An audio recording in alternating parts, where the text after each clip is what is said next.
Olá, meus amigos, minhas amigas, boa noite. Já faz alguns dias que eu não gravo nenhum vídeo. Estava esperando um desfecho dessas questões da Polícia Federal, fazer os seus inquéritos e apresentar a denúncia. Então hoje eu venho aqui para falar com vocês a respeito do que eu falei, do que eu escrevi em 2018. Em 2018, eu escrevi um texto, escrevi e falei no vídeo, dizendo o seguinte: que Jair Bolsonaro não era uma opção de voto, porque toda a sua história foi marcada por violência. A primeira eleição de Jair Bolsonaro para vereador no Rio de Janeiro já foi contestada na época por compra de votos para vereador.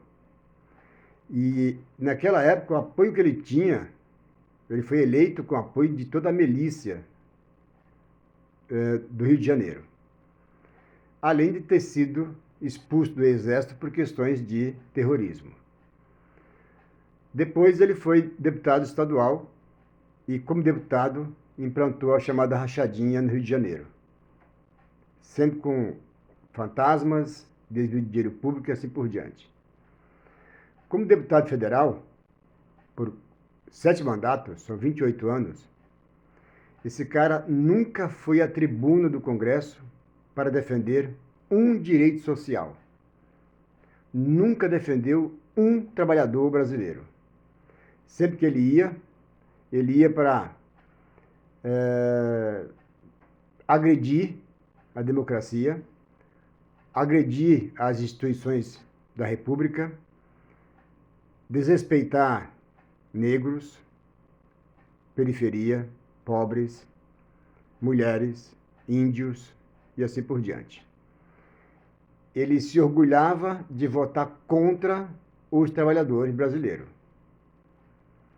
Ele fez homenagem ao maior torturador do Brasil, que era na época o chamado o Ustra, Carlos Alberto Ustra. Então, é evidentemente que ele, com esse seu histórico, não poderia jamais governar um país para todos, com respeito à Constituição Federal, com respeito à diversidade, com respeito às diferenças, com respeito às mulheres, com respeito aos homossexuais e às minorias. Isso já era sabido. E eu escrevia isso em 2018 e algumas pessoas falavam o seguinte: ah, mas se ele não for bom, a gente tira pelo voto. E eu dizia: é provável que se esse cara for eleito, vocês não irão mais ter a oportunidade de votar nesse país, porque ele dará o golpe de Estado.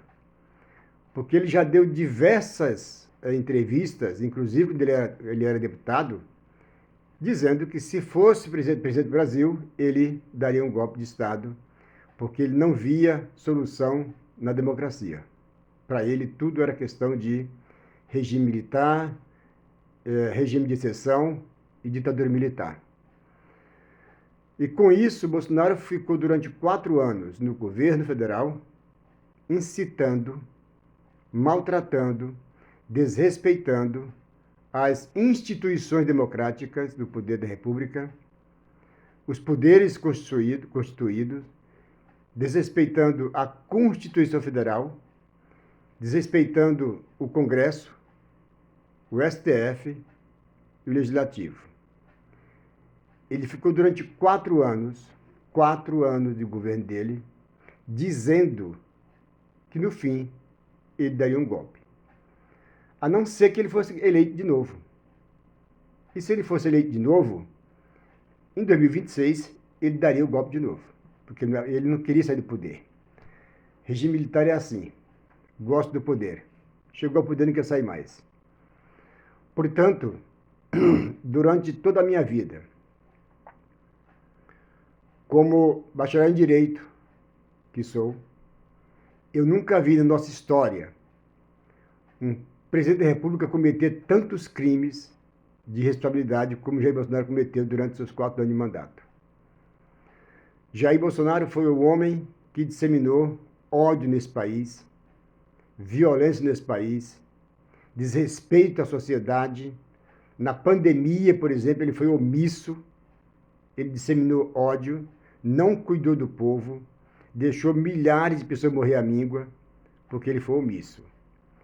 Foi um dos piores governos da história desse país.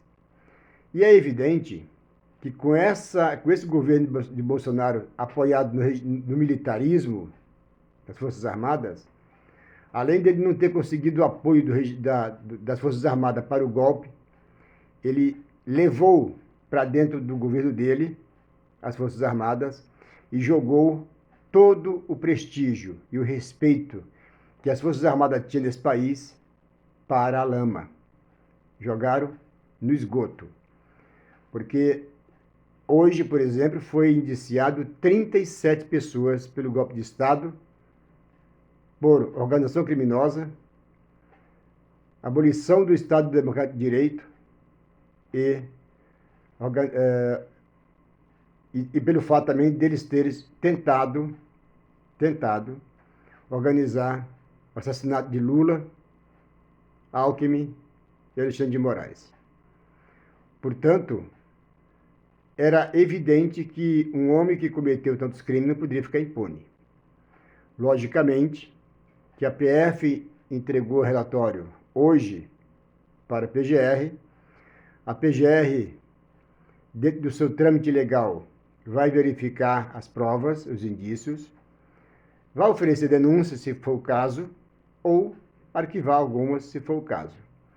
Mas eu espero, e o povo brasileiro também espera, com certeza, que quem cometeu crime contra a democracia, contra o Estado Democrático de Direito e contra a soberania nacional tem que ser preso, tem que ser condenado, tem que pagar pelo crime, seja quem for. Logicamente que esperamos que todos esses crimes sejam combatidos, seja punido, mas sempre respeitando o devido processo legal, o direito ao contraditório, à ampla defesa, porque todo mundo tem que ser realmente condenado de acordo com seus crimes, dentro das suas possibilidades. Regime de exceção não respeita isso. A democracia tem que respeitar. Queremos que todos paguem, mas que todos paguem pelo justo crime que cometeram. E eu tenho certeza que tanto a PGR quanto o STF farão a sua parte de maneira justa, equitativa e imparcial. E é assim que eu espero que seja. Portanto, vamos ter um pouco mais de calma, porque todos esses sujeitos que cometeram crimes vão pagar por ele. E eu espero que o Brasil nunca mais passe por essa situação. Eu espero que o Brasil aprenda a votar e não votar em canalhas, corruptos, ditatoriais, antissociais, pessoas que não gostam da democracia, que não respeitam a divergência, que não respeitam as diferenças, que não respeitam as minorias, que não respeitam negros, pobres e índios. E nunca mais tenhamos no Brasil um presidente tão difícil de se lidar e tão desrespeitoso como Bolsonaro. O Brasil não merece isso. Nós não merecemos isso. O Brasil merece ser um país grande no mundo, como ele já é, que pensamos e possamos ter um país com mais igualdade, mais equidade, mais justiça social e mais respeito à legislação e à nossa Constituição Federal. É assim que eu espero e é assim que eu vou votar futuramente, sempre. E que o Brasil nunca mais vote em alguém que possa colocar o país em risco de uma ditadura militar que nós já passamos durante 21 anos, sabemos o quanto isso custa.